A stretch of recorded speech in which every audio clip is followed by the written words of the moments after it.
Good afternoon, everybody. We now have reason to hope that by spring, community testing and vaccines will combine to end this era of restrictions. But to get there, we must first navigate a hard winter when the burden on our NHS is heaviest and the cold weather favours the virus. The data already suggests that national measures in England have slowed and in some places reversed the growth of new cases. And as more data comes in, we hope and expect to see those trends continue. Together, we have prevented our NHS from being overwhelmed. But those dangers have not gone away. If we ease off now, we risk losing control of this virus all over again, casting aside our hard-won gains and forcing us back into a New Year national lockdown with all the damage that would mean. The tough measures in our winter plan are the best way to avoid this outcome. All our friends around the world are grappling with the same question of how to keep people safe without retreating into a winter of hibernation. In Italy, there's a nightly curfew. In Germany, hospitality will remain closed until the 20th of December, and in France, until the 20th of January. Across the whole of the UK, measures remain in place to control the virus. Under our winter plan, England will return to a tiered system of local restrictions. Our decisions on which area enters which tier are based on public health advice according to 5 indicators. Cases across all ages, especially the over 60s, the rate by which cases are rising or falling, the percentage of those tested in a local population who have COVID, and the pressure on the NHS. We're publishing data packs setting out the reasons behind the decisions in each area. To find out how this affects you, log on to gov.uk, where all the information is available.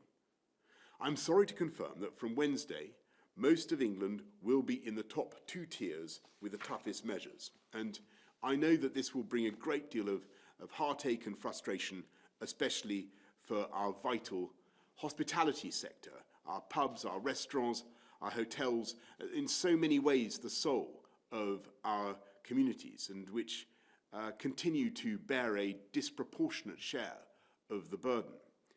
I really wish it were otherwise, but if we're going to keep schools open, as we must, then our options in bearing down on the disease are necessarily limited. What we will do is continue taking every possible step to protect jobs and livelihoods across the UK. These tougher tiers strike a balance. They're sufficient to continue driving the virus downwards, but it's important to recognise they're less intrusive than the current national measures. In all tiers, shops, gyms, the leisure sector, hairdressers, other forms of personal care, places of worship will reopen. You will no longer be instructed to stay at home, though you should continue to work from home if you can. The rule of 6 will once again apply in public outdoor spaces, and organised outdoor sport can begin again. But there's no doubt that the restrictions in all tiers are tough, and I'm sorry about that. While the data is beginning to improve, the virus is still prevalent, and the faster we drive it down, the faster we can lift restrictions. And that's exactly what these new tiers are designed to achieve. While the previous tiers slowed the spread of the virus, they were never quite enough to cut the reproduction rate of the disease, the R, down below 1 and keep it there. So areas did not escape whatever level they were placed in. Our new approach is designed to reduce R below 1, opening a path for areas to move down the scale as soon as the situation improves. And crucially, we now have the means to accelerate that moment of escape with rapid community testing, allowing anyone carrying the disease, including those without symptoms, to isolate and thereby reducing the R. And the truth is that at least 1 in 3 people with COVID have no symptoms at all and may be spreading the disease without even knowing that they've got it. The only way to identify them and protect everyone is through mass testing. And Liverpool shows what can be achieved. In Liverpool, in the space of 2.5 weeks, over 240,000 tests have been conducted.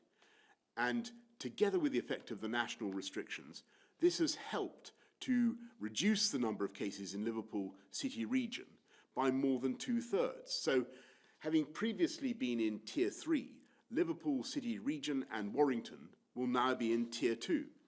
This is a success story which we want other parts of the country to replicate. So we'll work with local government, with public health leaders and our fantastic armed forces to offer community testing to Tier 3 areas as quickly as possible, opening the way for them to follow Liverpool's example.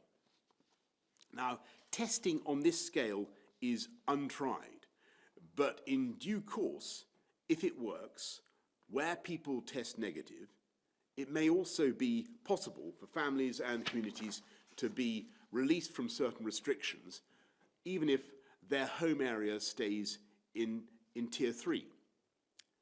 The allocation of tiers will be reviewed every 14 days, starting on the 16th of December. So, your tier is not your destiny. Every area has the means of escape, and I have no doubt that together we can get through this winter, suppress the virus until vaccines come to our aid, and then reclaim our lives and all the things that we love. I'm now going to ask Patrick to go through some of the slides, and then we'll go to Chris. Thank you very much, Prime Minister.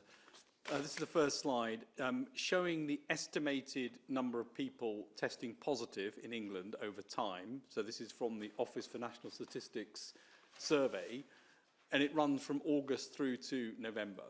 And what you can see is that the number of cases, and they're shown in hundreds of thousands, started to increase in September and the end of August and September. And you'll see a bigger increase as we went into October, a sharper rise in the number of cases. The first bar shows when the tiers were introduced. And as you can see, after the first set of tiers were introduced, initially the rate of increase of the number of cases continued, but then it started to come down a little bit. So the rate of increase came down. And the reason for this is that in Tier 1, we saw cases continue to increase, and Tier 1 really didn't have an effect to slow the rate of increase. Tier 2 started to hold the rate of increase, so we started to see that in some places you could hold it back, but it certainly wasn't turning it down.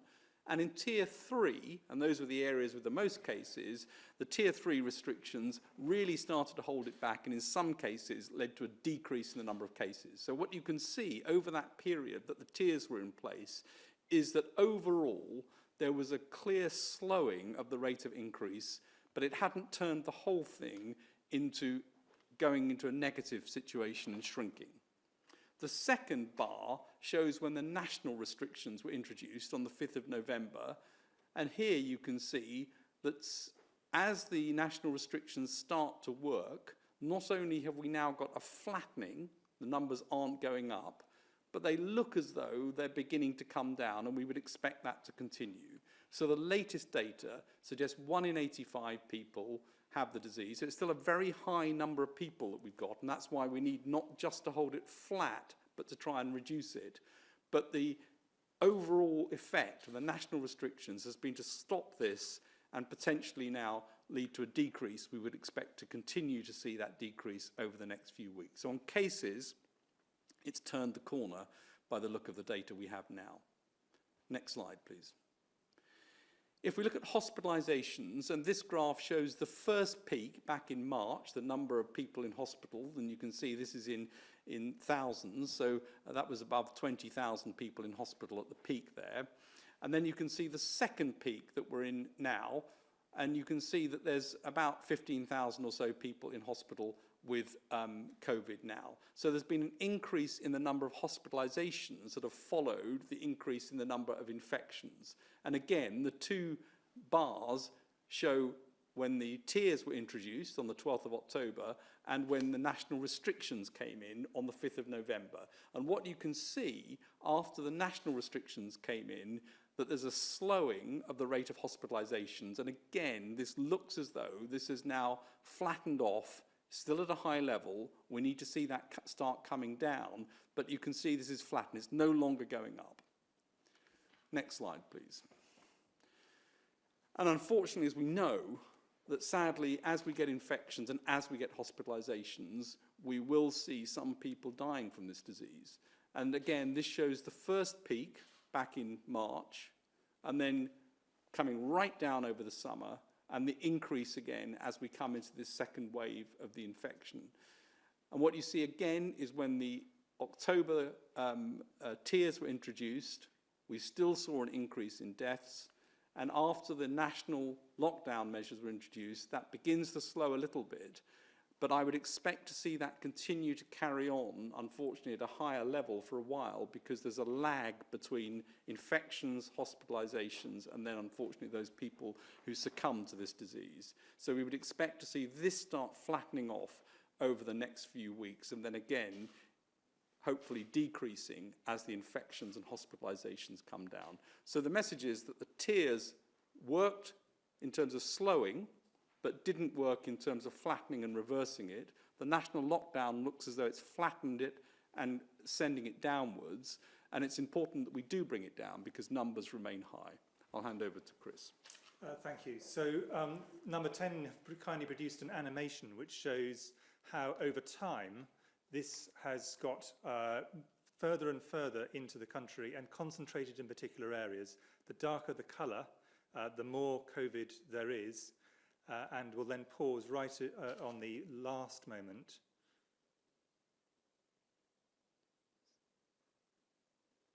And this is where we are at the moment. And as you can see, things were beginning to lighten in some of the areas all around the country, but there remain some areas, quite a number of areas, with really very high rates indeed, many of them coming down, not absolutely all of them. And if we can go on to the next slide, the final slide, please. What you then have is a process of looking at all the data, and these are the things which the Prime Minister was talking about in his speech, looking at the rates of people in all ages. Then we take a look at the second look at the rates in people over 60, because those are the group who are most likely to translate into people who go into hospital, into the NHS, and who die. We also have to look at the rate at which things are changing. So, for example, in many areas of the north of England now, the rates are very high but are beginning to fall, or are falling consistently. But there are some areas, for example, in parts of Kent, where the rates are still going up. We look at the positivity rate, what proportion of people tested are positive, because that is important in case we're not testing enough. And then, importantly, we also look at what the pressure is on the NHS in each of the different areas. So how much problems are there in the hospitals? What proportion of the beds are taken up? Are people having to cancel routine operations, or even considering having to cancel more urgent care? So these are the things that we're taking into account technically and getting advice from local public health experts from around the country. And then that is what goes into making the decisions on the tiers, which ministers make the final decisions on. And just to reiterate the point that Patrick made at the beginning, Tier 1, which is very similar to the previous Tier 1, slowed things down but did not stop the rise anywhere. So the reason why Tier 1 at this time of year, with the current measures we've currently got before we have any vaccines, is relatively limited, is almost certainly anywhere that goes into Tier 1 will rise. And the only places that are there are places with very low rates at the moment. Tier 2 looks as if it is strong enough to hold the line, so stop things rising, but not reliably to pull things down. And tier 3, we think, based on previous experience, is strong enough to pull things down from a higher peak. So the two situations in particular, three situations we would use this, is if there's a lot of the virus around, it needs to come down. If the NHS locally is under a lot of pressure, or if the rates are beginning to rise, despite everything that's there. And these are the things that feed into the decisions that ministers finally take. Thank you very much. Brilliant. Thank you very much, Patrick. Thank you, Chris. Let's go to questions from the public. First of all, we go to Gethin from Warwick. Will the government consider allowing schools to shift to remote forms of learning in the final week of this half term to prevent staff and families of school-aged children from running that risk of a bubble closure, which would consequently lead to those individuals needing to self-isolate over the Christmas period and therefore not see their friends and family? Well, Gethin, thanks very much. We want to keep pupils, young people in school as much as we possibly can. Obviously, where it's possible to learn remotely, that can be a good thing, and we've increased the supply of laptops. I think about 200,000 laptops that we've supplied to schools. But on the whole, we want to see pupils, kids in school to get the benefit of learning. And this is vital for social justice. We also want to see exams going ahead, because it is also very, very important that young people should get the credentials and the qualifications they need. So that's why we're taking these tough decisions. Alas, it does mean bearing down on the virus across lots of other bits of society, but schools really are a priority. Anything you want to add on schools? Thank you very much, Gethin. Richard from Lancaster. Richard from Lancaster asks, will the new vaccines work when the COVID virus mutates, or will new vaccines need to be developed regularly akin to the flu vaccine? I think that's probably one for you, Patrick and Chris. Yes, so the vaccines are really showing very good efficacy, and it tells us that we are going to end up with lots of vaccine options, I think, across the world, which is incredibly important and a very exciting development. Viruses do mutate as they replicate. This virus doesn't mutate as often as, for example, flu virus does, but it does mutate. None of those mutations so far have done anything which changes the behaviour of the virus in any significant way as far as we can tell. And none of the mutations that have occurred so far would be ones that you would expect to make the vaccine less effective. But it is possible that as the vaccines work and they put pressure on the virus, that the virus mutates and other forms arise which would require new vaccines in due course. So I don't think it's the case that the vaccines that we've got now will be the vaccines that we use forever. We may have to get new ones that adapt to the changing virus, but what's very clear is that with these different technologies and the different approaches, it is possible to make vaccines. And after all, a new flu vaccine is made every year because of mutations. So it's possible to make those changes. But at the moment, there's nothing to suggest that there's any mutation which would make the vaccines ineffective. So I add just one point to that, which is, I mean, the one reason you may have to have multiple vaccinations is because of mutation, as with flu. But another one is that there are many diseases where you have to top up the vaccine on a regular basis. So there are some vaccines you can give once, probably for practical purposes for life. Things like MMR, you just take a course of MMR and that will protect most people for life. But there are some, many vaccines, for example, travellers take, you would have to take every 2 or 3 years because immunity begins to wane and you need to top it up again. So there are two possible reasons we may have to have a situation where people are not just not vaccinated just on one course of vaccination, but we may have to repeat it subsequently. Thank you both very much, and thank you, Richard. Let's go to Laura Koonsberg of the BBC. Thank you, Prime Minister.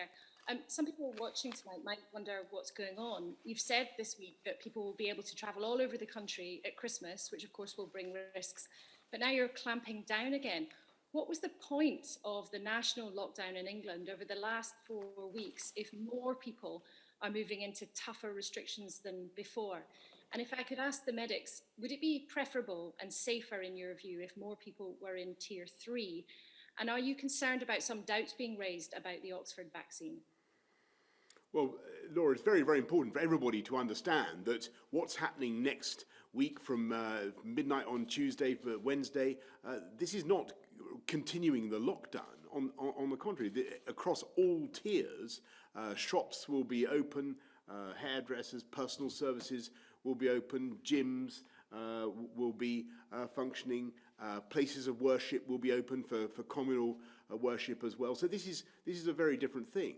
But what we've got to do is keep our eye on the prize and remember that, you know, in just a few months we will have a vaccine. I'm absolutely convinced of it now, and I'm convinced that, you know, Chris has finally talked me into it, that by April things genuinely will be much, much better. But what we want to avoid is relaxing now too much, and taking our foot off the throat of the beast now when we've got it, you know, pretty much where in a much, much better place than it was before the autumn measures came in. So there is a substantial relaxation across all tiers, but we're not abandoning the fight yet. Of course not, because we still, as I say, have long months ahead. And I think the strategy is balanced, and it is right. And the key thing is that for those communities that are in tier 3 or and who feel that they've endured so much for so long, and who see weeks and months ahead of further hardship, and I'm thinking particularly of the hospitality sector, we now have this option, Laura, of mass testing. And I've been going on about this for weeks and weeks, but it is there. We saw in Liverpool how it definitely helped. Listen to what Joe Anderson is saying today. It definitely, I thank the people of Liverpool for what they have done. It helped to bring the R down, to bring the rate of infection down. And that is something that I think people can take great heart and confidence from. And that's something that we will make available throughout the worst affected areas for communities to take up. And that's, again, like the vaccine, that's something that's very different from the world that we were in just a few weeks ago. In terms of the tiering, I think something we've all said repeatedly is there are damaging things that happen every way we go. If we do too much, then we end up damaging socially, economically, in a variety of different ways, which are really obvious to people. And if we do too little, then the virus gets out of control, R goes above 1, and it starts to increase again. And what we're trying to do the whole time is do the least damaging thing we can possibly do.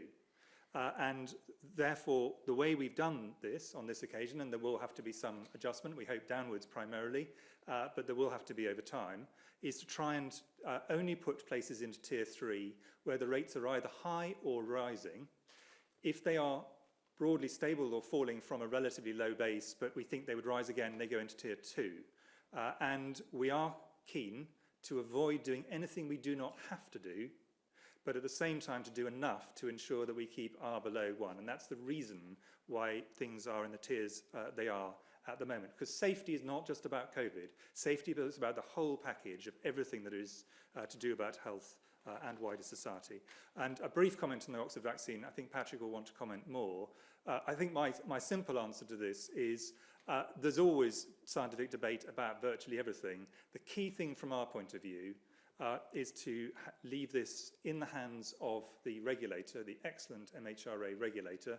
They will make an assessment with lots of data that is not currently in public domain on efficacy and on safety, and we will see the papers published in peer-reviewed journals, which will allow us to make a wider decision about what needs to happen. And we need to allow that process to go forward. I think it's always a mistake to make too many judgments early before we have the full information, and in particular before the regulator, the independent regulator, has had their chance to look at the data and make an assessment. I agree. I mean, we've seen the headline results of 70% efficacy of the vaccine. The regulator's got to look at the whole thing. They'll see the total result set, efficacy, safety, the lot, and we've got a great regulator in the UK, and they'll look at it and they'll make their decisions around it. So I think, headline results, this vaccine works, and that's very exciting, and it's going to be put forward for approval. The regulators will need to look at it and decide, and that will be true for all of the vaccines. Thank you so much. Let's go to Robert Peston, ITV. Prime Minister, at one of these press conferences a few months ago, you said there would be no return to austerity, but because of COVID, we're borrowing at a completely unsustainable rate, amounts we haven't seen since the Second World War. You are going to have to cut spending and raise taxes, aren't you? And on the new regional restrictions, only the Isles of Scilly and Wight and Cornwall are in the lowest areas of restriction. Everywhere else is broadly subject to semi-lockdown. You wanted to whack-a-mole. Why didn't it work? And if Patrick Vallance and Chris Whitty have views on why whack-a-mole didn't work, that would be helpful. Yeah, well, first of all, on your point about the UK economy and tax and spending and so forth, you'll have heard from the Chancellor yesterday. I think he set out not just a package to help this country bounce back from COVID and to help us through COVID, but it gives us the building blocks for long-term growth in the economy, in productivity, taking some of the really difficult decisions to build long-term prosperity for the UK. And I'm very, very confident about the path that we're on. But it will, of course, need fiscal prudence, and that, of course, you will get from this government. On your question about the whole local versus national lockdown strategy, actually, I think if you listen to what Patrick said earlier on, the tiered approach was delivering. It was slowing the virus down, and that's why a tiered regional approach is the right way to go now. I think if you look at the disparity in incidence in some places between some parts of the UK and others, you want to go for a tiered approach. And again, I repeat the message I've given for those parts of the country that unquestionably will feel that they've unfairly been put in a high tier. There is hope. There is this option that Liverpool has taken up of mass community testing, everybody working together to kick COVID out. Work together to kick COVID out, get a test in your local community and drive the R down, drive the incidence down. And for me, that's a real change in the way we've been able to deal with the disease that we've achieved just in the last few weeks or so. I think one important thing I'll just add to what the Prime Minister said is I think you've got to remember the seasonality of this. There was a period over the summer where not just the UK but across Europe rates were very low after a huge effort by all of society to bring them down. And there was a period where it was actually possible to hold things at quite a low level, but then across Europe, across the whole continent really, you're now seeing the rates going up as we come into the autumn and winter period. And this is very similar to many other respiratory viruses. We're about to hit the flu season. We haven't yet quite done so, and we hope that that won't be even worse than where we are at the moment. So there's a bunch of things you have to do in this season which are greater than you'd have to do to achieve exactly the same effect earlier on in the year, and of course that will reverse once we come into the spring season the other side. So I think it is important to understand that there is a seasonal element. The second, and that also applies to the pressures on the NHS, so our headroom in the NHS just naturally goes down as we go into the winter months, so we have less room for manoeuvre on that side of the equation. It's not the only consideration, but it's one of them. In terms of the tiering, again, there are tiers that would work in the spring, summer, very early autumn months, which I would not expect to work at this stage. And as vaccines get rolled out, assuming they get approved by the regulator, I really want to put that caveat in as a very, very important one. We would expect there to be a situation where little by little bits of the country can start to sort of walk out of this down the tiers as we head towards a period where we hope that the restrictions will be very substantially less than they are obviously at the moment. And so the tiers will have a very useful activity, and what I would hope is that in some months to come, possibly even some weeks to come, we'll be in a situation where more places could go into Tier 1, but we should not do that until we're confident, because the experience with Tier 1 previously was, and it isn't really changed, if you're in Tier 1, the rates start to go up. So you do not want to do that in winter, just before Christmas, going into the worst time of the NHS, unless you're very confident indeed. So that's the reason that this particular approach has been taken. And I think making sure that the tier is strong enough to keep it under control in winter, and it's strong enough for what the local situation is to handle it. Because going too low and watching cases rise just means everybody ends up getting more, and you end up having to do much more drastic measures. You've got to go in hard enough for the current situation in order to get things down with an R below 1. And that's more difficult, as Chris says, in the winter than it is in the summer. Yeah, Madness is doing the same thing twice and expecting different results. Correct. Let's go to Beth Rigby of Sky News. Thanks, Robert. Thank you, Prime Minister. Liverpool is one of the success stories today, but it did take maths testing and 2,000 troops helping out. So how are you going to deliver maths testing to 40% of the population? Are you going to have to deploy the entire British Army? And to the scientists, Professor Whitty and Sir Patrick, Professor Whitty, you said earlier this week that loosening at Christmas comes with a risk.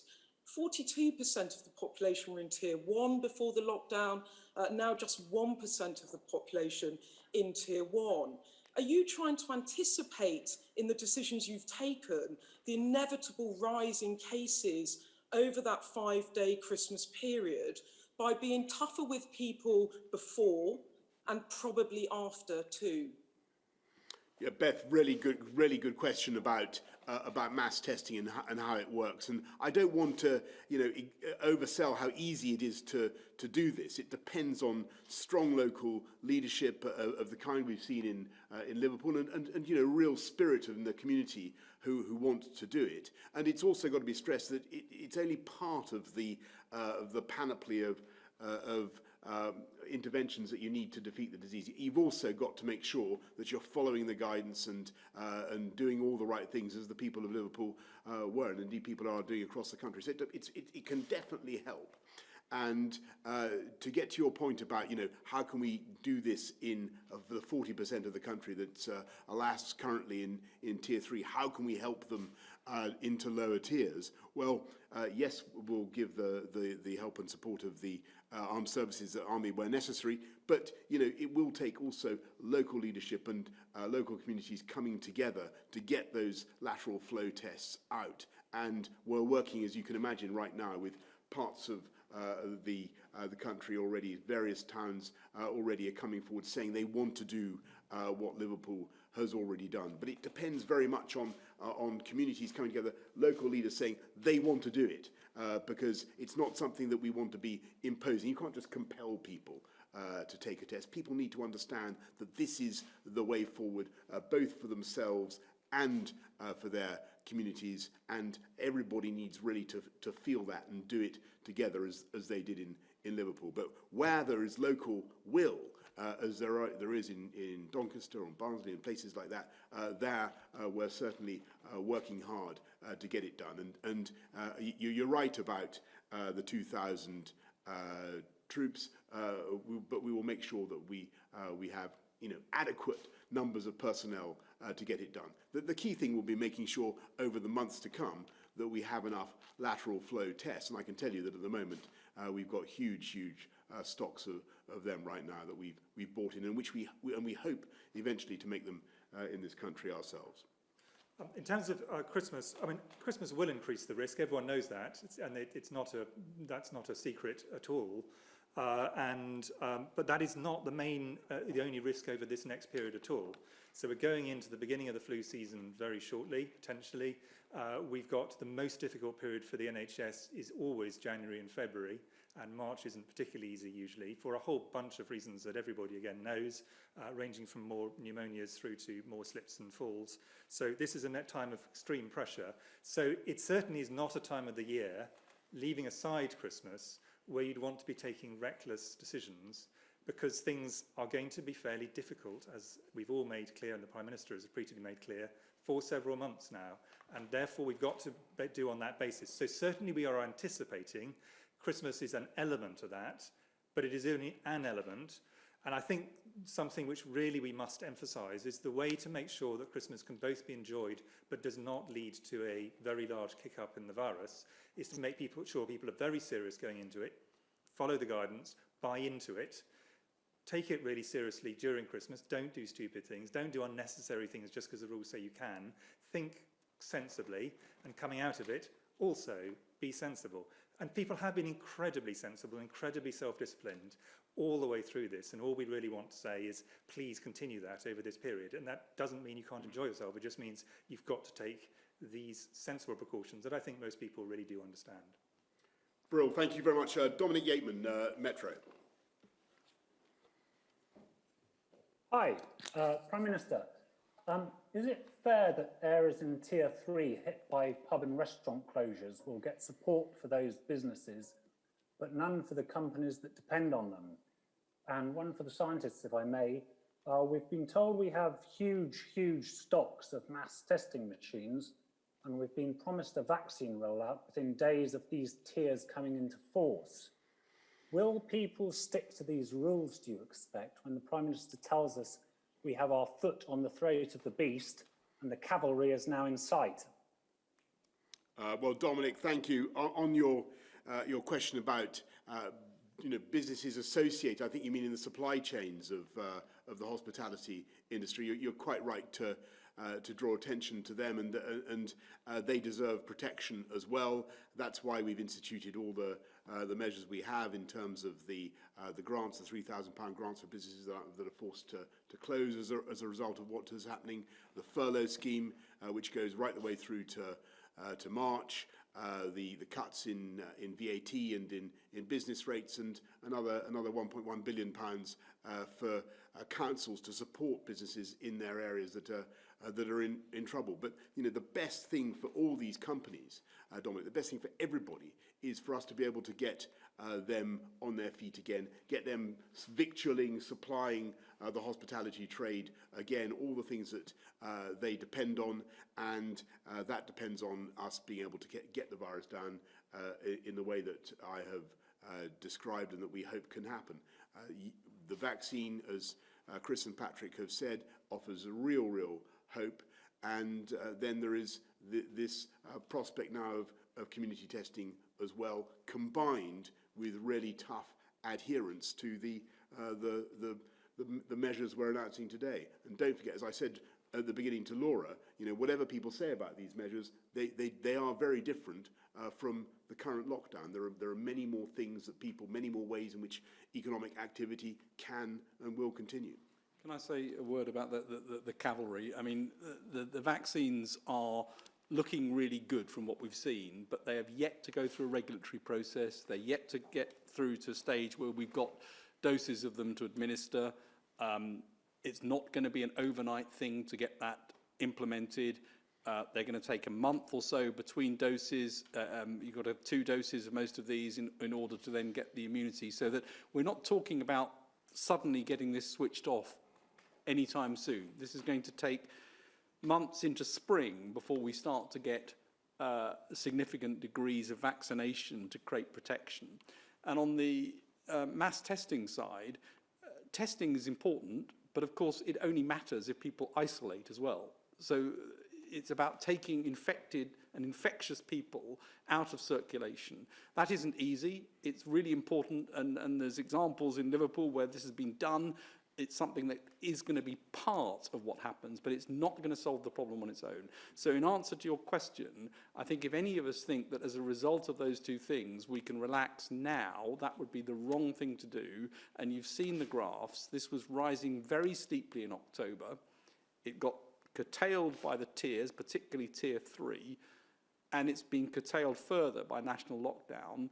If you take the brakes off now, this will get up and run away, and we'll be back in a situation of growth. So it's very important that we don't think that this is something that we can now relax about.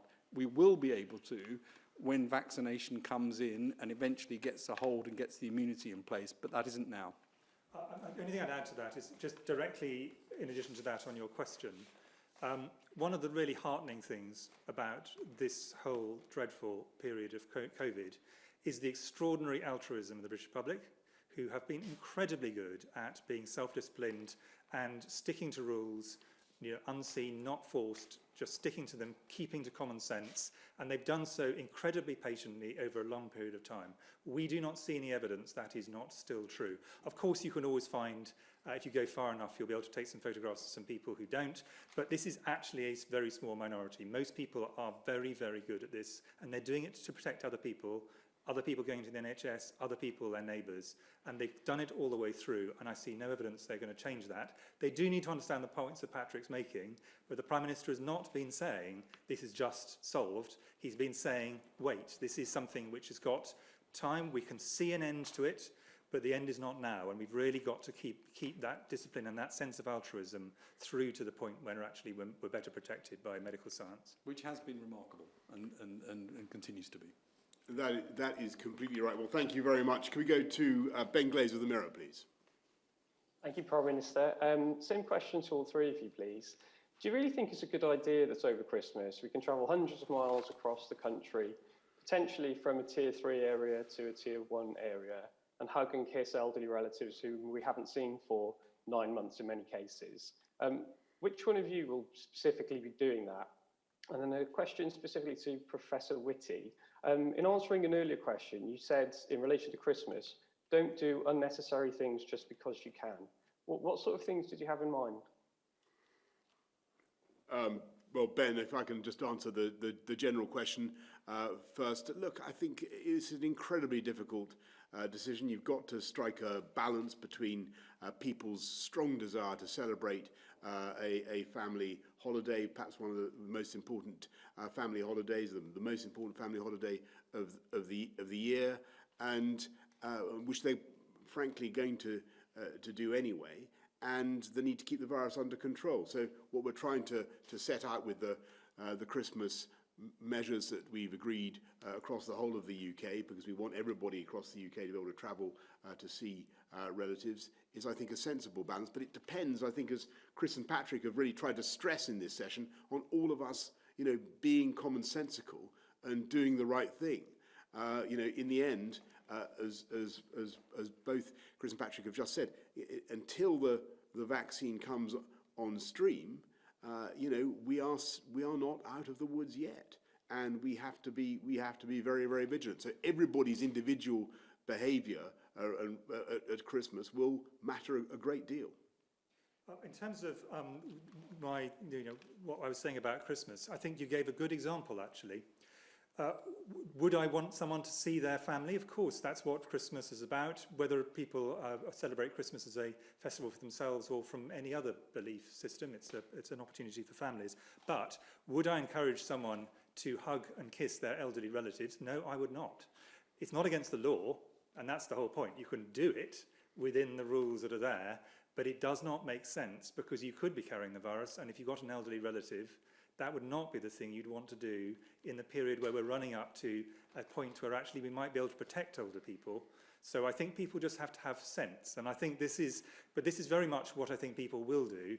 The fact that you can do something, this is true across so many other areas of life, doesn't mean you should. In answer to your direct question about what I'll be doing, actually I'll be on the wards.